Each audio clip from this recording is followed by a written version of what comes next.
To move freely without borders have become ordinary. Our commitment to this ambition, born in the 90s, has never worn off. The spirit of the Maastricht Treaty is still running through our veins, working on Europe united in diversity. At this crossroads, we look forward without ignoring the challenges that brought us here. Generation Maastricht. Are you ready for Regeneration Maastricht?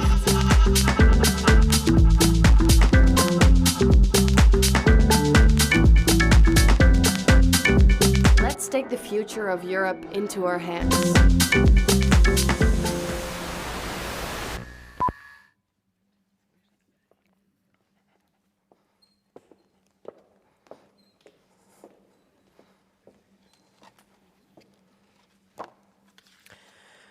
Good afternoon, everyone.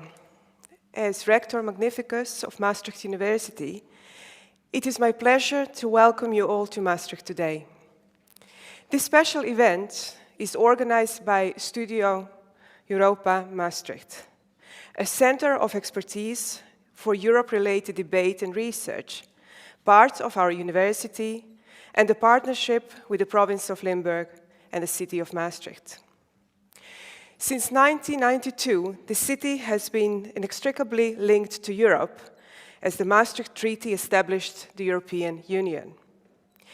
This treaty paved the way for a single currency, the euro, and created EU citizenship. The signing of this milestone for European integration started a great, dynamic experiment which carries on to this day. European unification was founded on the principles of community and solidarity. A common interpretation of this principle is sometimes lacking in Europe, but these principles can provide guidance on how to organize European cooperation in times of crisis, such as during pandemics, the climate crisis, and, as very evident today, geopolitical tensions. But what does this mean for the Netherlands? For an answer to this question, I have the honor to introduce to you today's speaker, the Deputy Prime Minister and Minister of Finance of the Netherlands, Sigrid Kaag. Today, Minister Kaag will share her vision on the recently appointed Dutch Cabinet's EU course and on how the Netherlands can play a leading role in strong and decisive European Union. Minister Kaag is the country's first female finance minister. She previously served as Minister of Foreign Affairs and Minister for Foreign Trade and Development Cooperation. Before joining politics as the leader of the Social Liberal Party D66, she held several senior positions within the United Nations. As the most European university in the Netherlands, we are proud to host this special event in Maastricht, where 30 years ago, the Treaty of Maastricht sealed Europeans' commitment to develop our collective identity. Minister.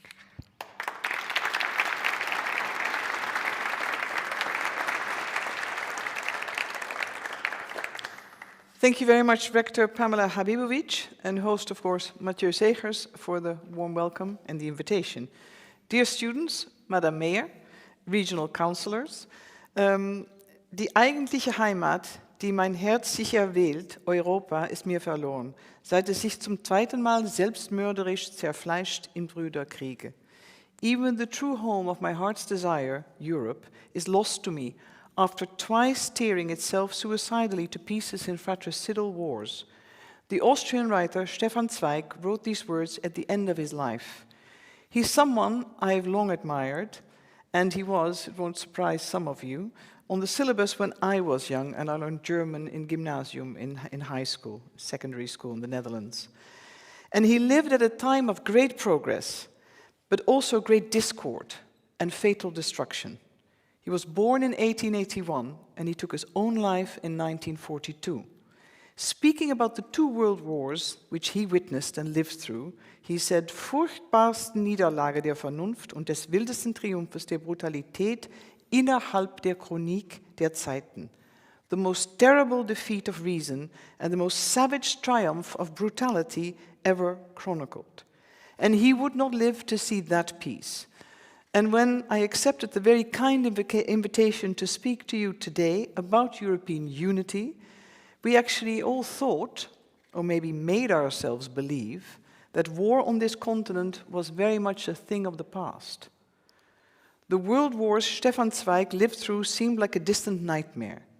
The war in the former Yugoslavia in the 1990s and fighting in the Donbass as recent as 2014 had terrible consequences for the people involved, citizens, innocent citizens. And for the Netherlands, in some way or another, both conflicts did come very close, but ultimately they seemed very far away. Until the dark night of the 23rd of February, when Vladimir Putin put an end to the peace we had all mistakenly, as it now seems, taken for granted, in attacking and brutally invading a democratic and sovereign Ukraine. A country that, in the words of its courageous President Zelensky, wants to build its own history, peacefully, calmly, and truthfully. 80 years after Zweig's death, almost to the day, war in its abhorrent form has returned to the European continent. And I echo the words that Prime Minister Mark Rutte recently spoke in our parliament. We condemn the brutal Russian invasion of Ukraine. We condemn this unprecedented act of aggression against a democratic European country. We condemn President Putin and his clique, and our hearts are with the people of Ukraine. Putin's invasion has come to us as a rude awakening. And on the news shows, for instance, some of you may know it, if you are Dutch citizens, for young children, Jeugdjournaal, children were asking if this actually means that war would come to our doorstep too. The threat of armed conflict hangs over other parts of the world all too frequently. Many countries, many unresolved conflicts.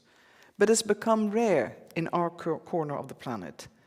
And we owe this to the very ever closer union between the peoples of Europe that arose from the fratricidal conflict Zweig wrote about.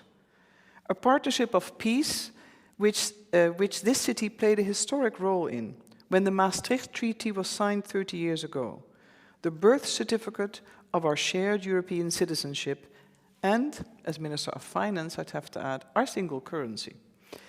As a result, in recent years, it's true for both politicians and ordinary citizens that the further war or conflict receded into the past, the more self-evident peace seemed. And not just peace, but everything that should go along with peace. Democracy, freedom of speech, tolerance, and inclusion, to my mind. But we've taken this state of affairs for granted and have actually forgotten it requires attention, nurturing, and maybe even love. And this heedlessness can itself pose a threat. And I mean this quite literally. In the Netherlands and beyond, in many European countries, we see how journalists, the judiciary, scientists, administrators, politicians, local, regional or national, are faced with threats and violence, aggression and intimidation. These people form actually in their roles, in the tasks they undertake, the foundation of our civilization. They supply our society with oxygen. And therefore it's unacceptable that they have to undertake their work in a climate of fear and insecurity. It's unbecoming and unbefitting Europe. It's a threat to the foundations of community and solidarity on which our union rests. While heedlessness is a clear and present danger to Europe and the values we hold dear, skepticism about the functioning of the European Union is not. I'm acutely aware, as I think many of you are, of the shortcomings of our unfinished project. Commitment to the euro we made here in Maastricht has brought us great benefits in this century, but it's also plunged us into problems, such as the euro crisis. Or when it comes to migrants or refugees, we've had times within the Union to agree actually on a united course of action, a course that's humane, just, and properly managed for every country. But let's seize on the current crisis in which hundreds of thousands and millions, as it now seems, of Ukrainians have had to leave their homes and have sought or are seeking shelter and protection elsewhere. Let's show more unity, let's maintain this unity, let's focus on our drive and purpose, more than we were perhaps able to do so in the past, in a consistent manner. Because when it comes to our shared values and the rule of law, we were not always able or willing to uphold our own principles. So it is time. And as we list our failures or our relative shortcomings, let's also count our blessings. First and foremost, the Union is unmatched as an engine of peace. It brings the people of Europe a level of security and stability they've never known in the decades before its inception. And today, as our very security and stability is under threat, the Union is more important than ever as its protector, as its guardian. Less tangible, but no less precious, is the value of our shared culture and the social cohesion that it generates. This is what unites us in diversity, why we feel at home on this continent. This feeling is upheld by voices and creative works from the past that continue to put their stamp on our present-day thinking and dreams. From Stefan Zweig to Simone de Beauvoir, from Béla Bartók to Salvador Dalí. The source is inexhaustible. I'm happy to be corrected by young people, the most recent artists, musicians, and all others that bring creativity into our world. They bring beauty. Contemporary thinkers and artists build on that foundation and sometimes help us set off on radical new paths. Consider our European cities, which are hotbeds of creativity, or the companies, be they startups or established businesses, or scale-ups, that contribute to the new economy in innovative ways. And in this, they actually benefit from being part of the world's largest single market, and from European Union citizenship, which gives us the freedom to travel unlimited and live anywhere we choose in the European Union, cutting through red tape, standardizing rules, and promoting international trade have all given our economies a tremendous boost. If I just look at the Netherlands GDP is structurally 3.1% higher due to the trade advantages of the European Union, and that is still a conservative estimate. It counts. This means we're one of the countries that actually stands to gain continuously from increased trade. It's a percentage, a number, but it says something about our lives. It means more money that's available for good quality healthcare, for high-level education, for our living environment, for the future. It means a small business owner from Maastricht can easily do business across the border in Hasselt or in Aachen. After the financial crisis of 2008, there was a growing realization that greater integration was also needed in our banking sector, with joint oversight and the same rules for everyone. And this enabled us to create financially strong banks where people could deposit their money with confidence that you would actually get it back. Even during the pandemic, which caused historic economic stagnation, the banks stayed afloat. This is something to be proud of. It sounds sometimes far away, but it's super important for ordinary citizens. It's something to cherish and to build on in times of stability, but also in times of crisis. The Union is a story of small failures and great successes, of joint efforts that don't always achieve what we would like them to do. But for now, we find ourselves at a historic crossroads, a turning point. It's been said by many, and I'd like to reiterate it. The war in Ukraine, the crisis, has been a brutal wake-up call. In the past few weeks, we've seen in Europe unprecedented shows of unity and decisiveness. Will the Union simply continue to muddle along or muddle through, making compromises, as the writer Caroline de Gruyter described in her latest book, or have we finally turned a page? The unprecedented crisis that we now experience demands another type of union, a union which doesn't just muddle through, but looks ahead. It looks into the future. And let's seize on this crisis in which our dependency on Russian gas and oil should not be a brake on our values. So we become energy independent as quickly as we possibly can. Let's seize on this crisis to invest in our own armed forces and intensify at the same time defense cooperation between and amongst member states. If our peace, security and shared values are at stake, we need to have the capacity to deliver and to stand as one. And I hope sincerely that we can follow through on this, also in better times, so we can prevent, deter, and ultimately prevail. Because times like these demonstrate once more the notion of the European Union as a partnership that isn't a question, but a fact. It's the institution in which we in the Netherlands have to commit to fully, because it's also in our national interest. In my opinion, the idea spread by Eurosceptic politicians that the Union undermines our sovereignty is a misconception, or even cynical posturing. The Union doesn't undermine our sovereignty. On the contrary, it strengthens it. It gives us wings. So where would this bring us today? Where does our European Union stand at the start of 2022? What kind of a world do we live in? It's no understatement or euphemism to underline that these are very, very tense and scary times.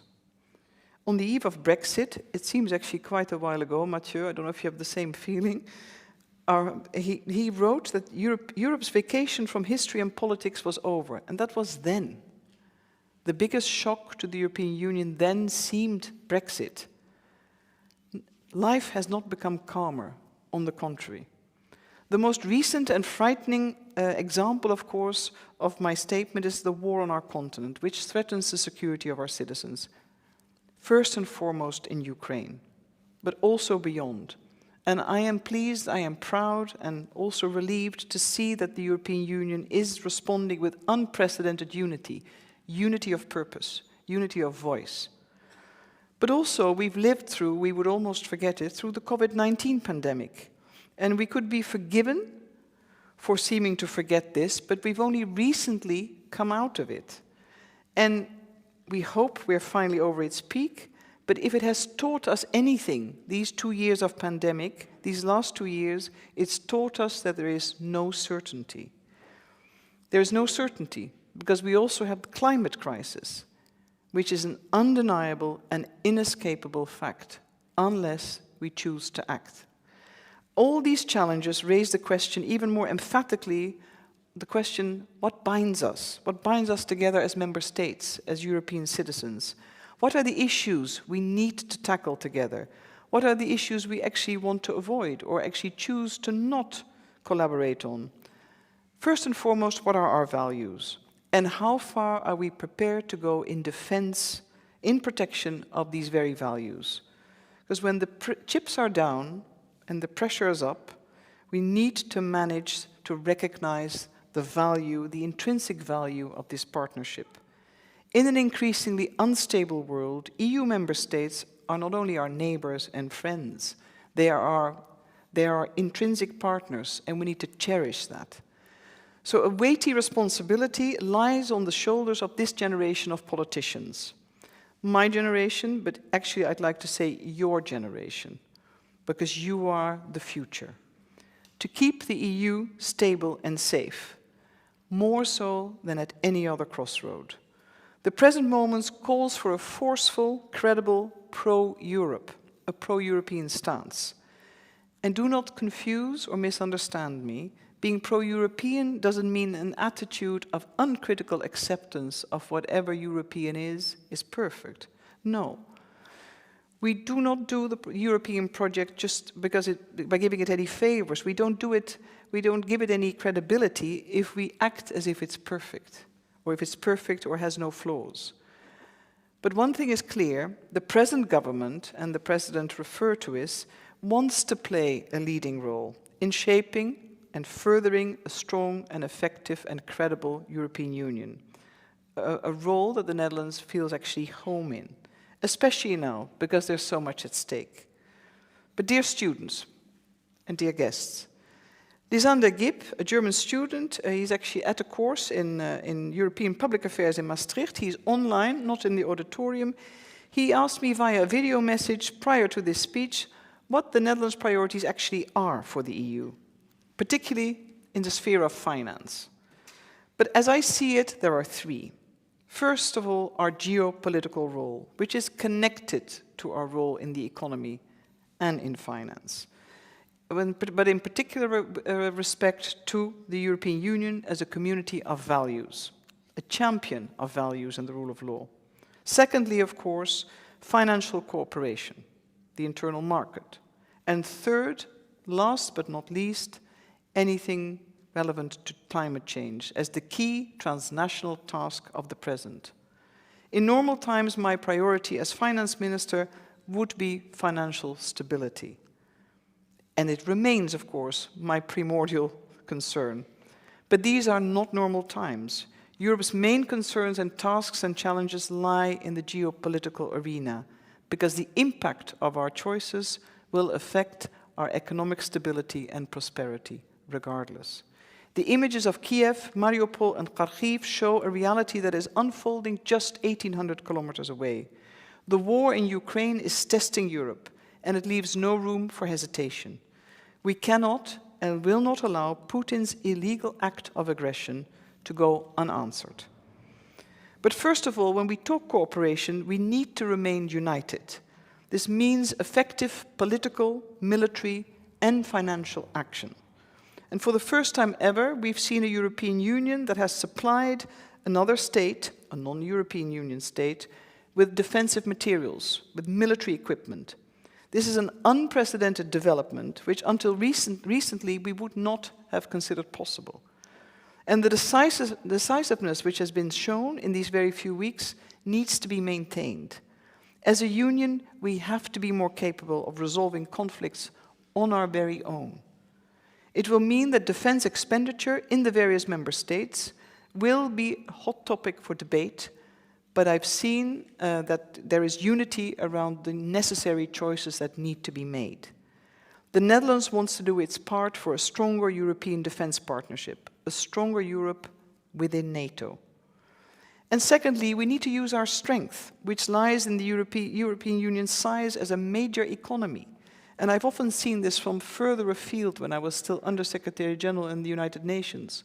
The call was always for the EU to act, and it often didn't manage to. But this time we have. Economic sanctions entail costs, but we should not be afraid of the impact on us, as daunting and as scary as it may be. Anything we feel will be felt harder by Putin and his clique. Instruments rooted in our prosperity and economic strength need to be deployed. And we need to strike and continue to strike at Putin's war chest in freezing Russia's foreign currency reserves and blocking, or the de-swifting, I believe a new verb, of the access of major banks to the payment network. And I reiterate my call on the European Commission to provide EU-wide regulation against corporate service providers for Russian investors. EU-wide regulation, this time again, has shown is the most effective to prevent companies from helping wealthy Russians hide their money through complex structures. It's at EU level we can strike and act. Nationally, we can do too, but it's much less effective. So let the unity we display here be an example for the future.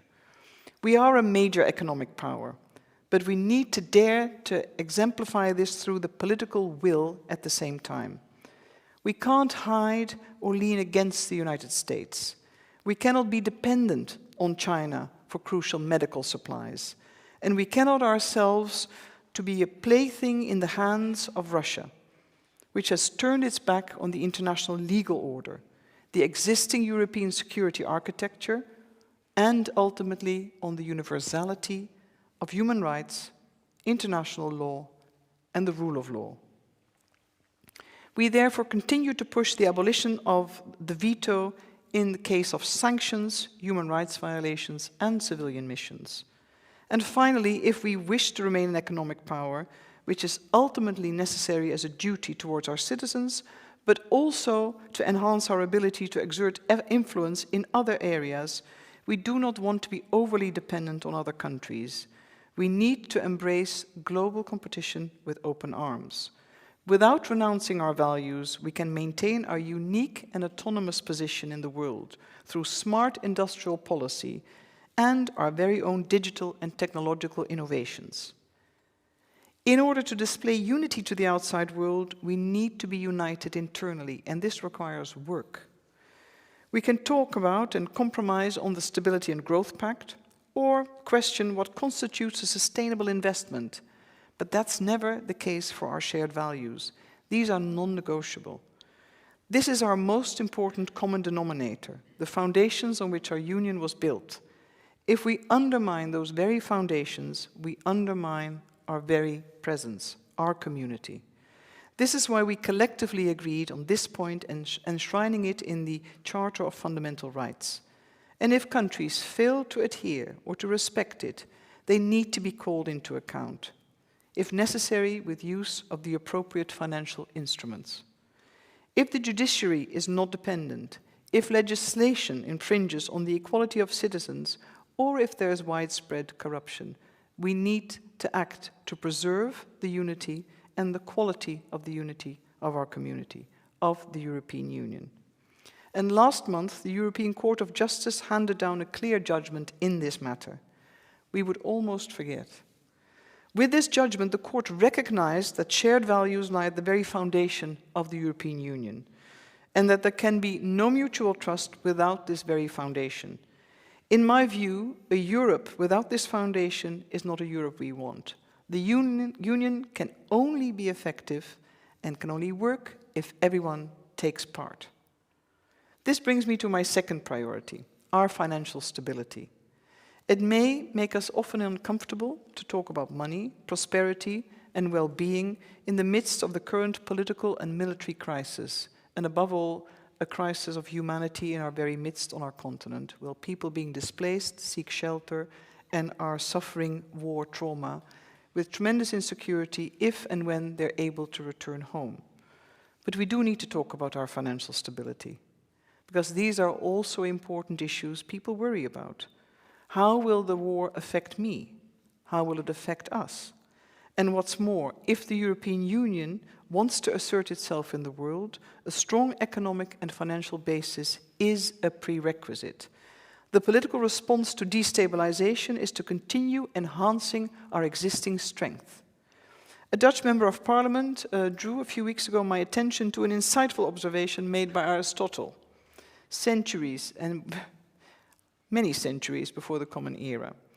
In principle, he said, money is a means to pursue the good life, but in practice, it soon becomes an end in itself.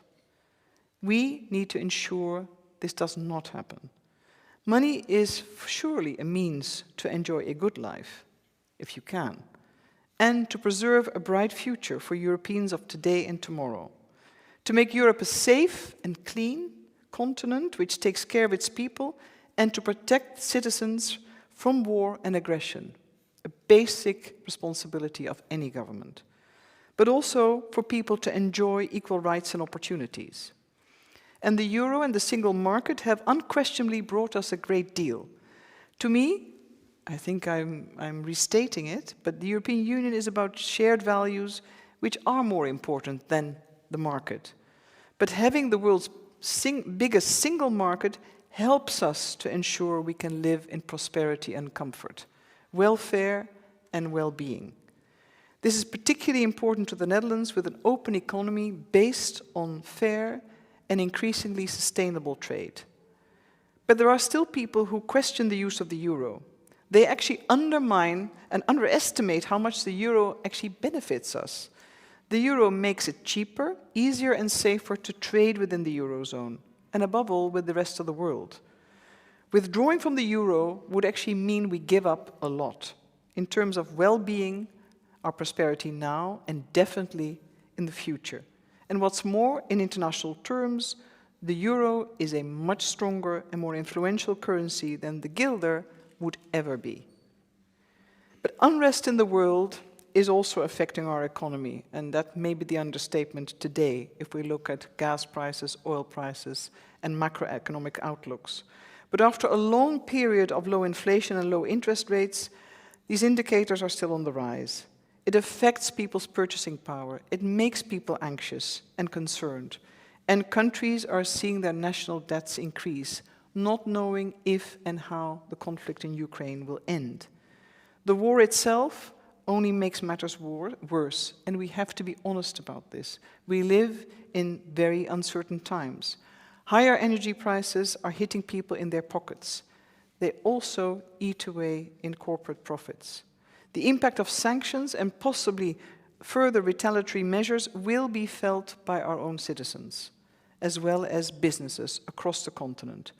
So uncertainty is currently a given, as we do not know how the conflict will end and alongside how it will affect our economies. So we do not know yet how we will deal with the possible economic fallout, but there's no doubt that our security is worth it. And I see it as my job as Minister of Finance, with my colleagues in the Dutch cabinet, to try to cushion the negative effects and really try to assist those most affected and most vulnerable. It is no easy task, and I see this across Europe when I speak to my colleagues. We're all struggling with the same dilemmas. And the challenges come on top of the existing task of strengthening our economies after they were weakened. They suffered a dent in the pandemic, some countries more than others. The COVID-19 Recovery Fund, Next Generation EU, are building blocks underlying these efforts. So joint recovery remains important in finding a way forward. Joint recovery helps boost member states' resilience and adaptability. And in this way, we can reduce the social and economic impact of the pandemic, but as it increasingly seems, also of the current crisis, the war in Ukraine. Because we need to support green and digital transitions, not only through investments, but through structural reforms. It's in everyone's interest, crisis or not, for public finances in the Euro countries to be in a healthy state. I repeat, in times of instability, we need those foundations more than ever before as our building blocks. So it remains important to agree on the rules collectively, the rules of the game, so to speak, in order to create equality between countries and to provide a framework to manage our interdependence. And this is why we actually arrived at consensus in the Stability and Growth Pact on national debt levels and budget deficits. In the coming month, I'll be talking with my European counterparts on the matter of modernization of the Stability and Growth Pact. And I'm very well aware we have other, more pressing, more acute concerns at this time. But we do need to adopt a perspective which allows us to look ahead, to create a perspective for the decade ahead. We are duty-bound as politicians, duty-bound towards our citizens to provide perspective in the knowledge that uncertainty will continue to grow. If we all agree, we need to do things differently in order to move forward together, stronger than before. And the major transnational challenges of this time, climate change, security, and digitalization, demand determination and vision. They also demand political will. And I have an open mind and a constructive attitude towards this discussion with perhaps 3 guiding principles or so-called anchors. When it comes to the fiscal rules, heavily indebted countries need to focus on a reduction of their debt levels because it does make them more resilient in times of crisis. Many member states exceed the debt limit of 60% of GDP, so the pace actually of debt reduction will remain important, if not crucial. But we need to recognize that for some member states, a rapid reduction in national debt is just not very realistic, even before the Ukraine war. Otherwise, if we do not act, it undermines the credibility and public support for our agreed agenda, for the Stability and Growth Pact. But we cannot act as if nothing else has happened. We also know that many countries are struggling. So I actually propose that we modify some criteria. Member states with high levels of debt need to cut back to a prudent level at a responsible pace. And this cannot be done through budgetary means alone. These efforts need to be supported and encouraged by reform and investments alongside. And we can also assist member states in reducing the number of rules for member states with a low level of debt in order to increase public support. So we create also public and political convergence. A second anchor for the Netherlands is the importance of growing stronger together. That requires more rapid growth in the relatively poorer member states, reducing the difference with the most prosperous member states. This is the only way actual cohesion can be fostered and maintained in Europe, because member states do need buffers, so a future economic crisis doesn't erode public investment. And in addition, and by no small feat, substantial public investment is needed in all member states to sustain growth, jobs, and create the market for the future. And the war in Ukraine has forced us to face some difficult facts. In the last few years, European fiscal rules have proven their flexibility in exceptional circumstances and sometimes hotly debated. But we arrived at a compromise, for instance, during the COVID-19 pandemic. And given the terrible course of events that we now witness, it's possible that, again, we need to be flexible in the application of the rules we agreed together. But it doesn't mean we should throw caution to the wind when it comes to public investments. It wouldn't be wise, and actually it doesn't help us to get ready for the future. We would weaken our most important geopolitical asset in the mid to long term. Member states, above all, need to all make smarter choices in their budgets, therefore creating scope for green and pro-growth investments. Member states can increase the quality and effectiveness of public expenditures. And thirdly and finally, the European Commission and the Council have not always been able to apply the Stability and Growth Pact in a manner that is consistent, transparent, and predictable, and that causes unease amongst member states. And I believe that's not necessary. We can avoid it. We can create a platform in which this can be done differently.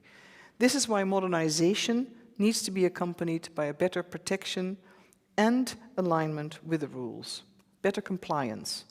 This involves review procedures and transparency, giving member states more control over and responsibility for their very own choices and policies.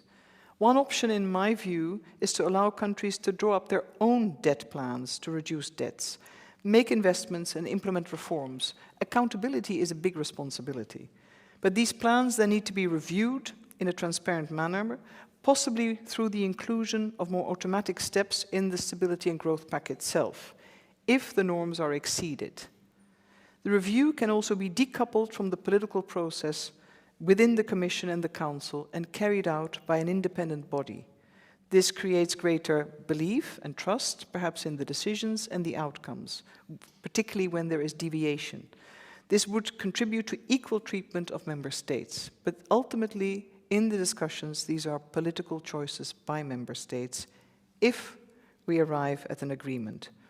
And in that way, the Stability and Growth Pact, not always talked about, but sometimes only when it is debated, can again function the way it was intended, to contribute to a healthy European economy. Member states that continue to grow stronger through structural reforms, that invest adequately in sustainability, digitalization, security, and work on healthy public finances. These member states form the integral part, the basis of an EU that can actually face up to the challenges of today and the future. In this way, we're not only looking at what lies in front of us, but really a decade ahead. This is important for all citizens in the Union, and of course, it's important to citizens in the Netherlands. And this brings me to my last and final priority. As I mentioned earlier, money should be considered a means to an end and not an end in itself. And at the time we live in, it will require large-scale investments to fight climate change, to keep our planet livable, for ourselves, for our children and grandchildren, for you here in the auditorium, for species, to preserve biodiversity, and for all Europeans of tomorrow. People and planet go hand in hand. And we are now not only investing, we shouldn't only invest for the sake of our planet. We need to make those choices. We need to reduce the dependency on fossil fuels because it affects the interests of Europeans in many ways. Putin has demonstrated his willingness an ability to use gas deliveries as a geopolitical instrument. And I also hear people when they speak of the unease in the continued dependency and purchase of Russian oil and gas, they have a sense they are feeding the war coffers.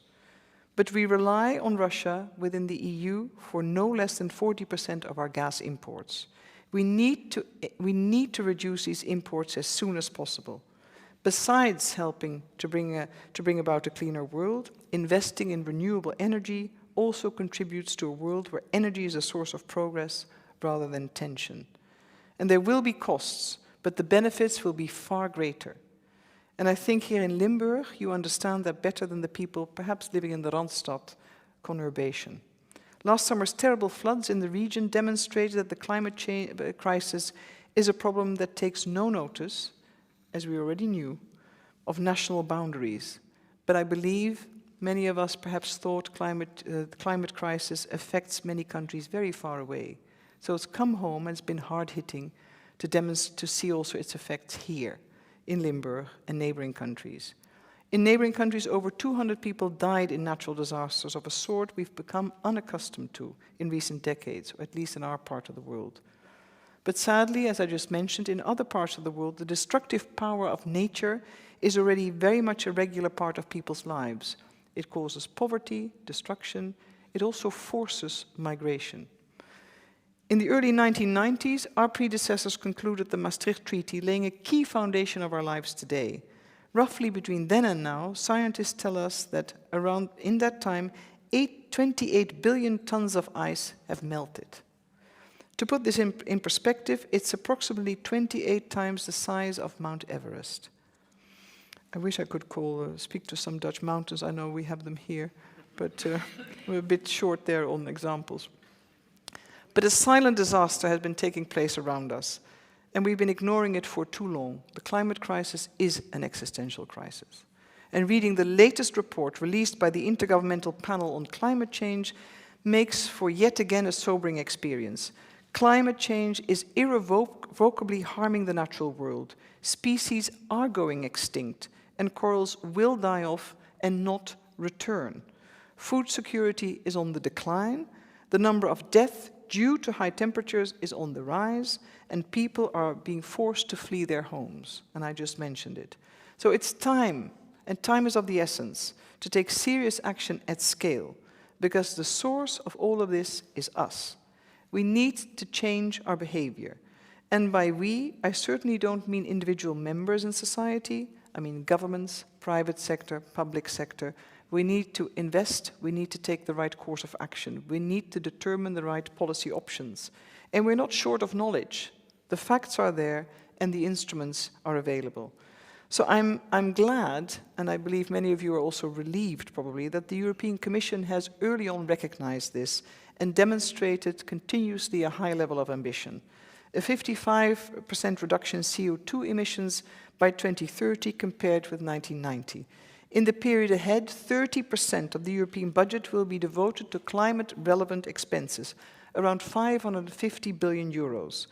And we're putting a price on CO2 emissions within Europe and on products imported from countries outside of Europe that have lower climate standards.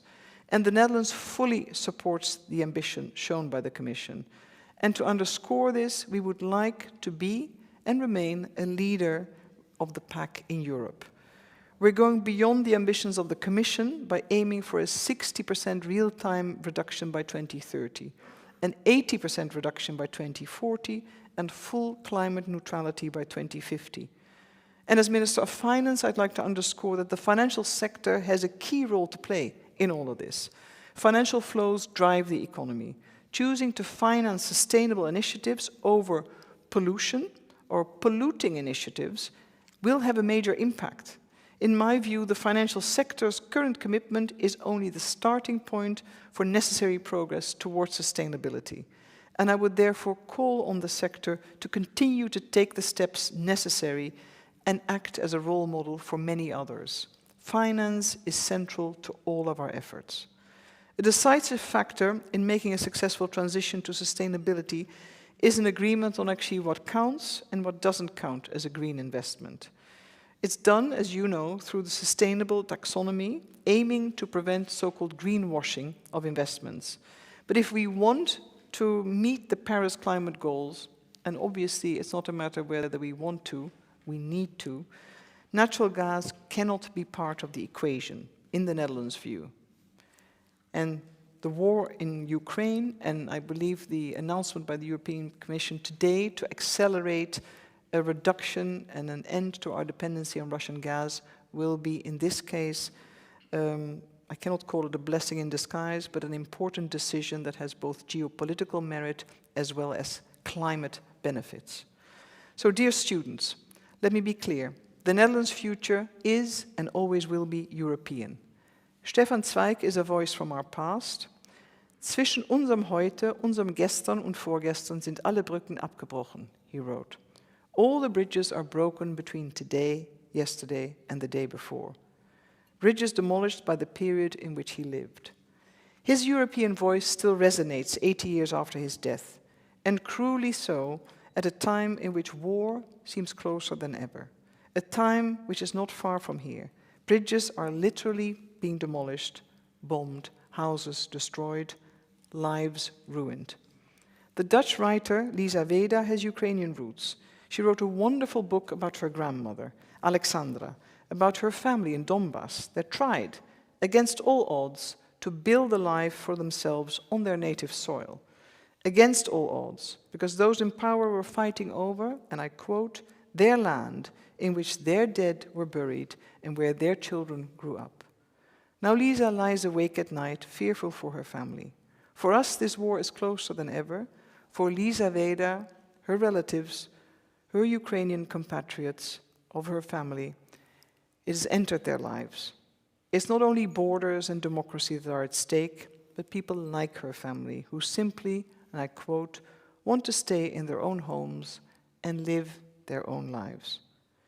These are the aspirations, commonplace aspirations, that bind us as human beings, not only in Europe, everywhere in this world. And it's our desire and duty as political leaders to contribute to these aspirations. We have a great, if not daunting, task on our shoulders. It will not be easy, but it's perhaps more important than ever. I go back to Mathieu Segers. Europe's vacation from history is over, and it's been over for some time. Perhaps we didn't realize it. The war in Ukraine has shown us we need to act quicker, effectively, and decisively, as we've done and continue to do so we can look forward together towards a community of values, a society of values, and a society and a union in which all can prosper. This government stands for a European future with an outstretched hand to our brothers and sisters in and outside the Union. Thank you.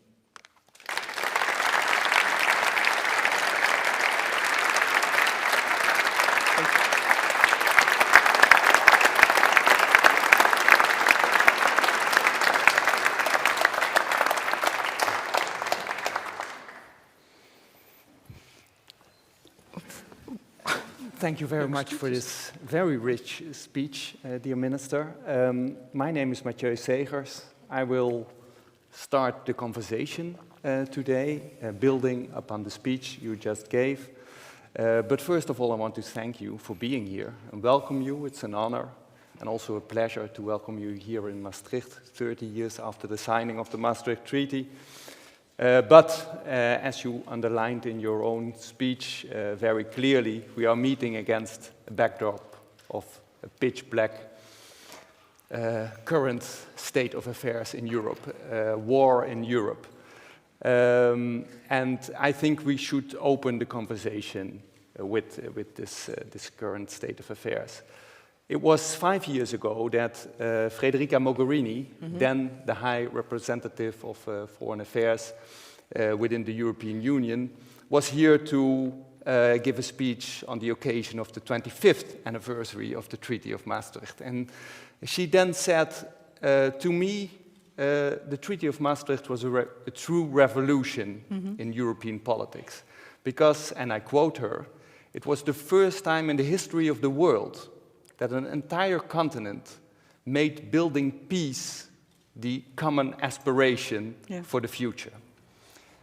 This promise, or this revolution, in the words of Mogherini, is now tested in a very serious way. We have war in Europe, and the first question that comes up then, and I think was also very much felt in the audience and in society, in European states, member states of the European Union and beyond, is, are we doing enough now? Mm-hmm. Is this enough? We have this package of sanctions. Are we doing enough to really live up to that promise of building peace and that aspiration of an entire continent, as it was indeed enshrined in the Treaty of Maastricht? Could you reflect on that? Yeah, it's a very tough question. When it comes to the aspiration of peace, it is something, even in peaceful times, you need to work towards. Peace within society, peace through inclusion, combating discrimination, racism. I mean, peaceful societies are not just societies marked by the absence of war. That would be my first level. So we have a big agenda and a task ahead of us.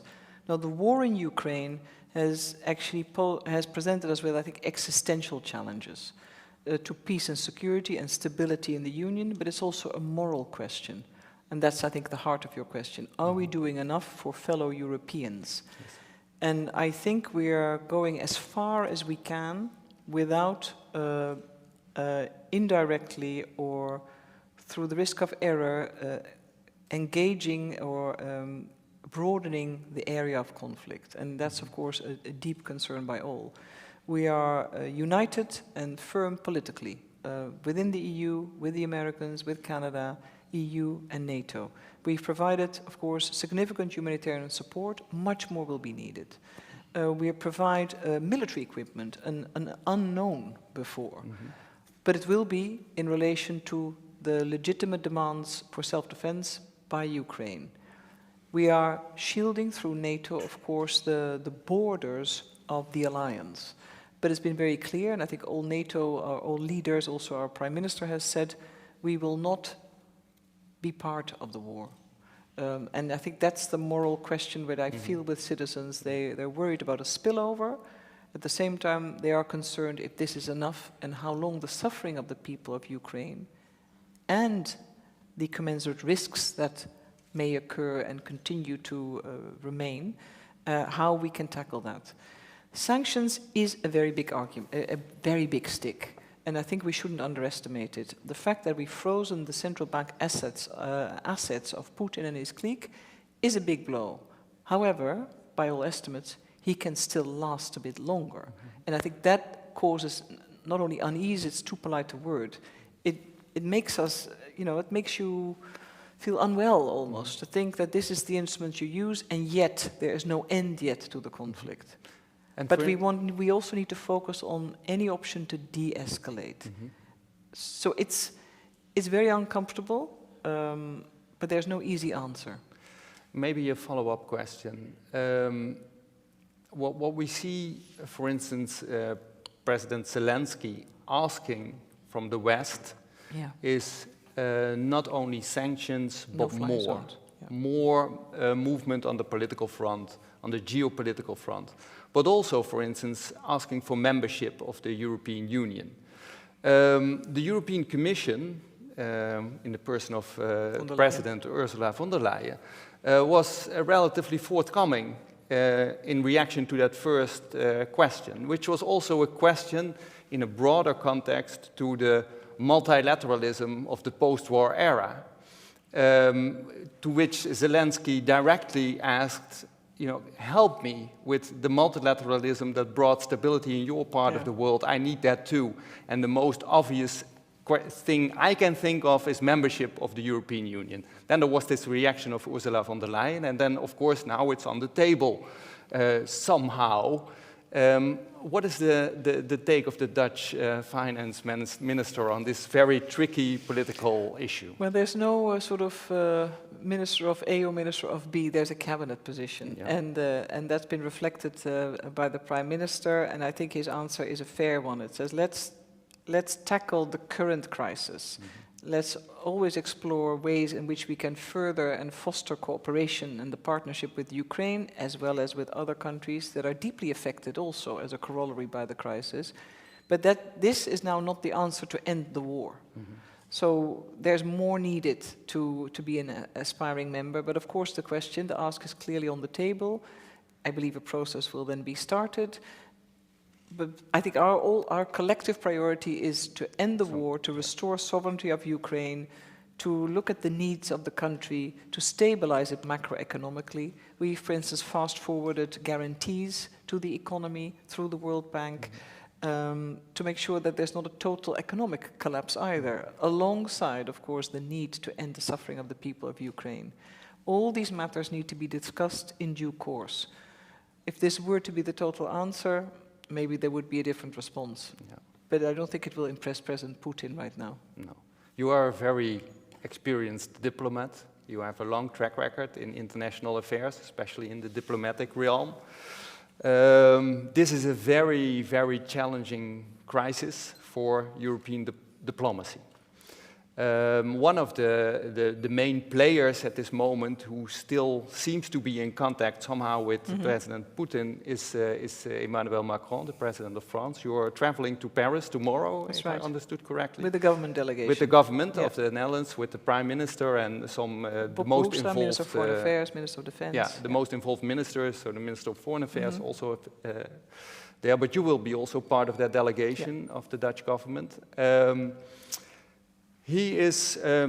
President Macron is signaling already for years that there is more need for strategic autonomy of the European Union, and that not only means investing in more autonomy economically, but also a military capacity build-up. That is now, of course, very topical.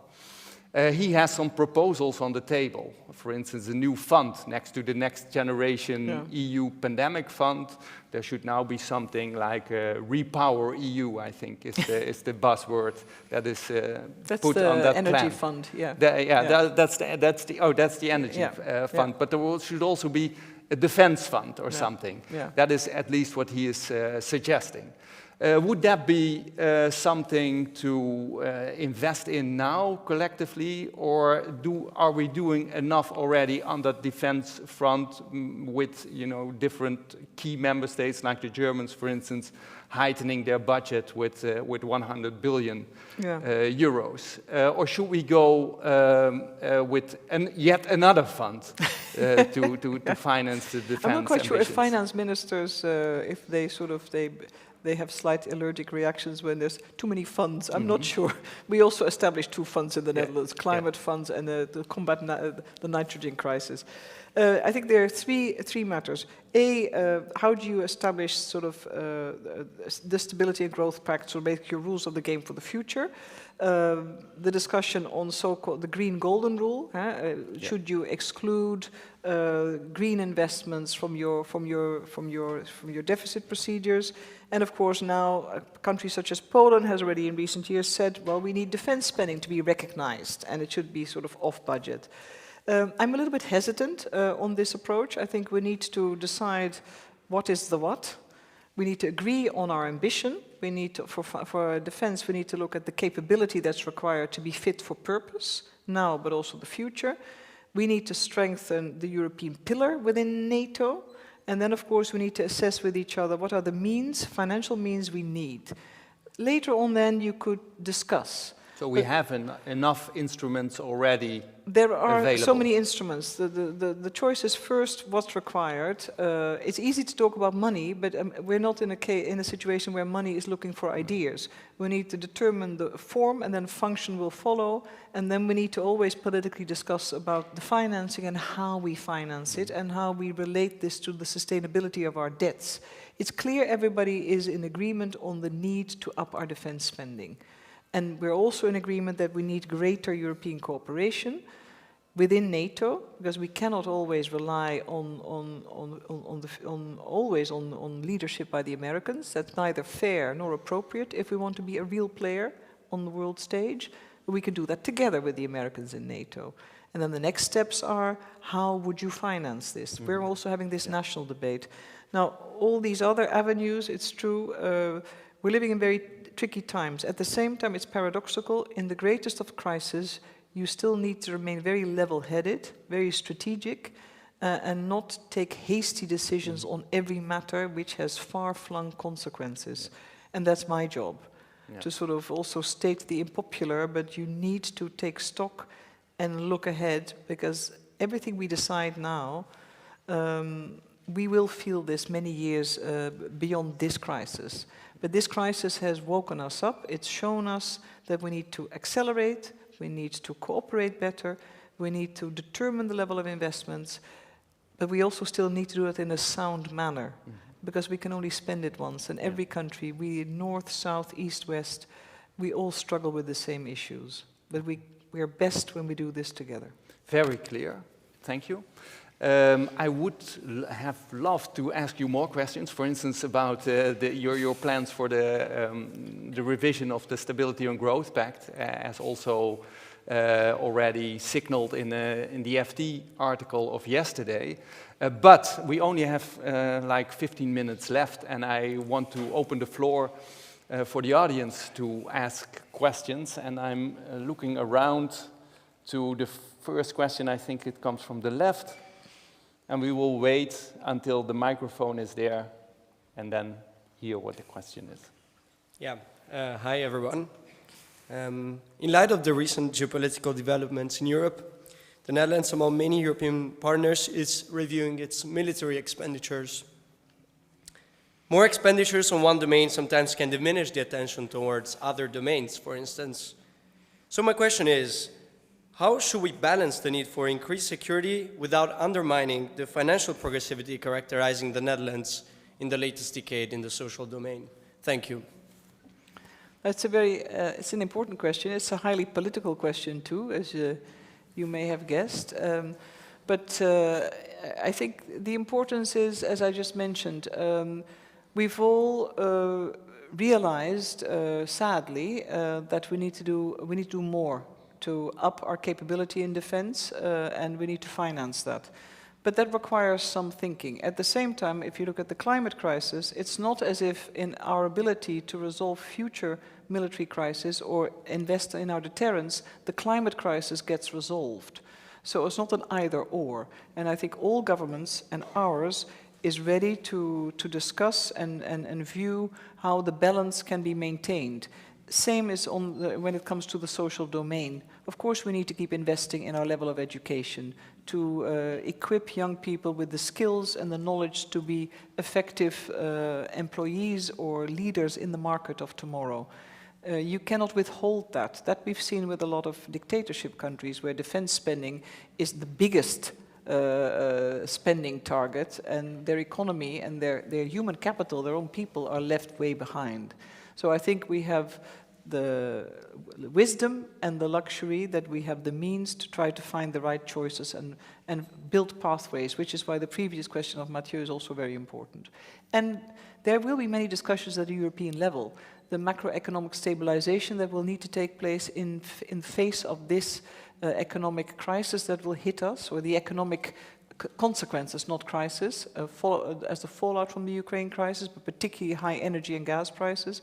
A lot of the solutions and discussions will take place at the EU level. Okay, thank you very much. Another question. I see here. Front. Good afternoon, Mevrouw Kaag. About those high energy and gas prices, actually, I think one of the priorities of the EU is also fighting inequality. The cohesion funds are a really big chunk of the EU budget. And I think already in the Netherlands, 500,000 families are struggling to afford their gas bill. In Romania, it's 1 million families, so it's really a pan-European problem. So I was wondering, more specifically, how can we compensate these families, and how do you reflect on the statement of our Prime Minister that these families just need to have some more patience? Well, if you refer to the statement by our Prime Minister this morning, I think he meant to reassure citizens, as I will too, that of course we're working on it. We're all deeply concerned, and we're fully aware that many people cannot make ends meet. They were already struggling before, and now due to the acute price hike and inflationary pressures alongside. They have price hike in the energy bills in particular, that they are really not getting by at the end of the month. And that's a source of concern. We do not want to trigger indebtedness of people. So we're looking at it with a great sense of urgency. But the response, and to be predictable and reliable in our response and solution, it needs a little bit more time. And that's, I think, what he tried to say. And I'm saying that too, and we're both passing the same message. But we need to look at it nationally, as well as discussions that we will be having also tomorrow, for instance, with the French Minister for Finance on what would be European frameworks and agreements where we can look at financing to potentially help compensate. At the same time, I think the honest message is too, this crisis, we don't know yet the aftermath, when it will end, the conditions of its closure, and then the macroeconomic after effects. We cannot pretend as if everyone's prosperity will stay the same. We will suffer a collective loss in welfare, but we need to mitigate as much as possible the impact. Thank you. Any other questions? I see here in front.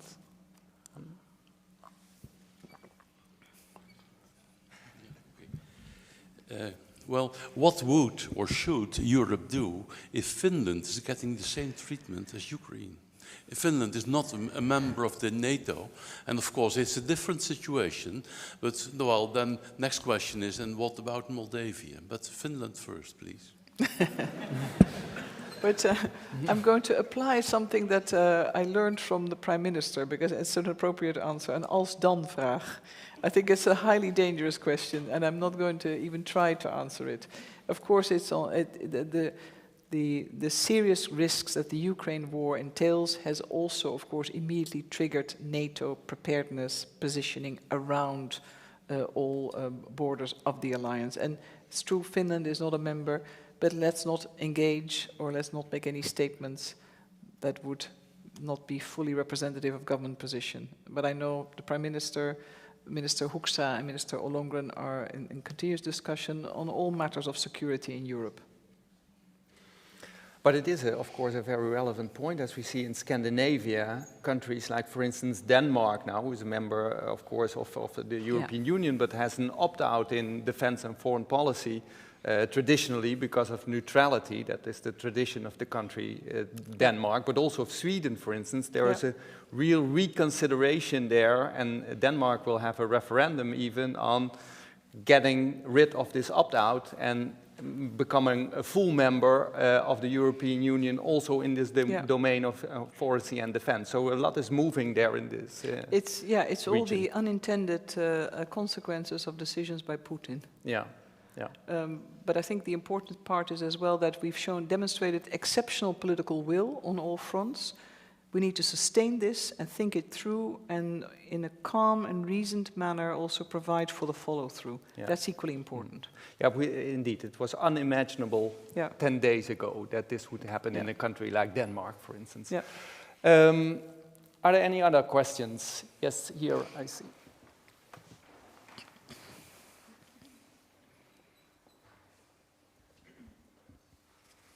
Hi, thank you for coming. We've touched on energy dependency with regards to Russia. And for us as the Netherlands, Germany is a big partner. Forgive me if this is cliche, but is there anything we as the Netherlands can do to help Germany out of what is sort of a nuclear delusion? Can we help them, can we influence them to adopt more nuclear power? If I wasn't, let me think about how I want to answer this. Maybe because I've always worked internationally, so I try to always consider issues from the perspective of the other as well, because it helps you sometimes get your message across better. I'm not quite sure that we need to persuade Germany. I mean, first of all, it's a sovereign nation and it's run through its own parcours. What we can do is make the right investments ourselves and really fast forward the energy transition not only through climate adaptation, but also the right investments, industrial level, build the infrastructure required, and obviously make headway with the establishment of the 2 nuclear plants that were established in the political agreement that we've conducted with 2 parties, and demonstrate that that diversity of energy sources is not an either or, that I think we have a fairly wide range. So I'm not quite sure if we need to persuade them. We need to demonstrate by doing the right things ourselves. So be an example is often the best element in persuasion. Thank you. That also fits within the philosophy of institutional competition within the EU, that you can learn from each other. We have room for one last question. I see a candidate for a question here in the midst, in front. And that will be the last question of today. Thank you, and thank you for your speech. A lot of questions goes about Russia and the war, but I want to point another part of your speech was about your position as finance minister and the euro, because you are going to talk with other finance ministers about the Stability Growth Pact and the reforms that maybe are coming. The euro is a great currency, and I think the most of us, or all of us, are proud of it. And but it has always a subject of discussion about the sustainability, the debts of some countries. And my question to you is, are the reforms and the discussion what's going about the Stability Growth Pact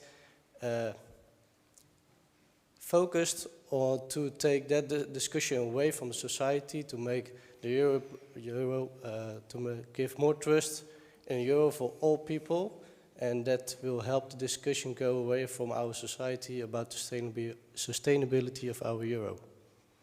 Let me see if I got your question right. You believe the discussion should also reinforce confidence by ordinary citizens in the viability of the euro, and that it's not a sort of a debt trap indirectly? Yes, about confidence, and if the reforms are focused on the long run, about debt reduction, and just if that is enough, or if it's just for the medium, not the long term, but the medium term, and that the discussion maybe will go on, and further reforms of other decisions are for the long run, which will not be taken in the discussion in the near future. Well, I think, first of all, the public sentiments are often determined by the way we ourselves speak about them.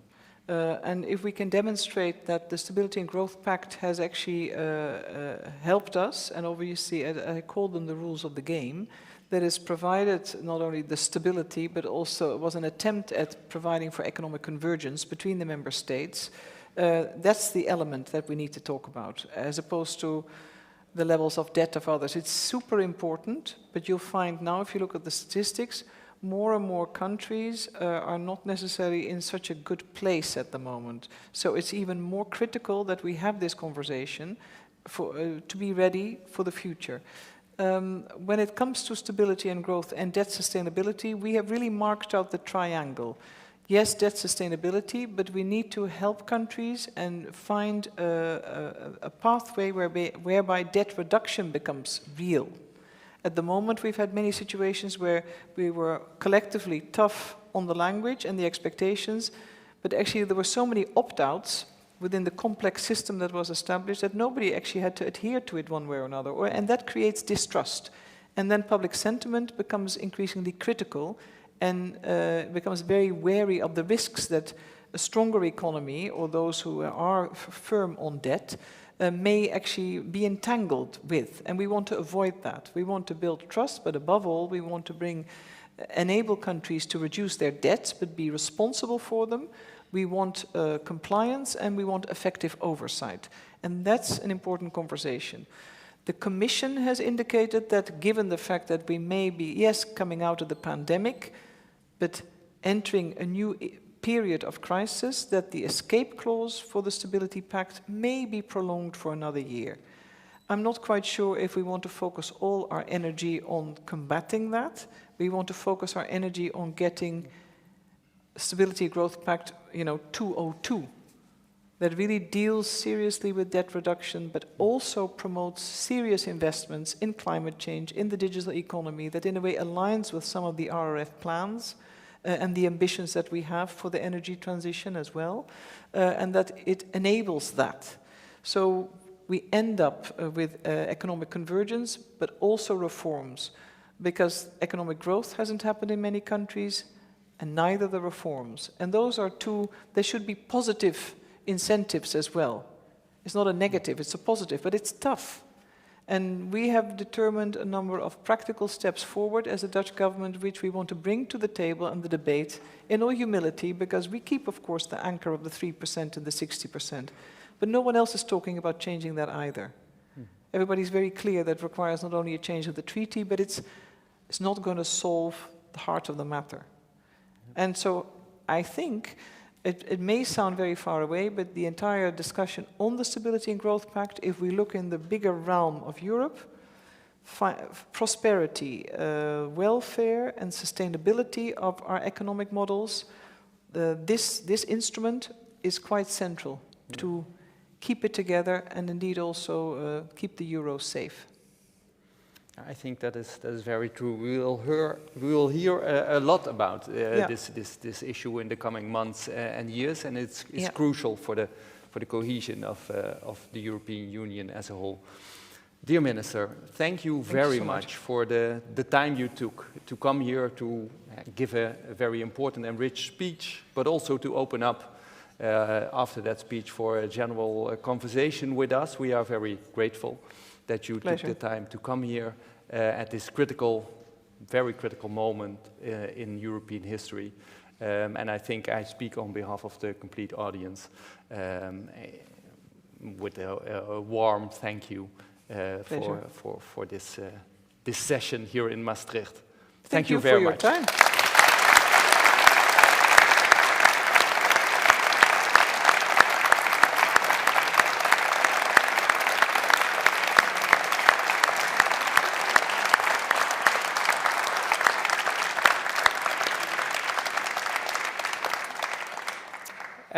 Now I ask the audience to leave through that door, and people who have other responsibilities here in the church for the follow-up program can stay, of course.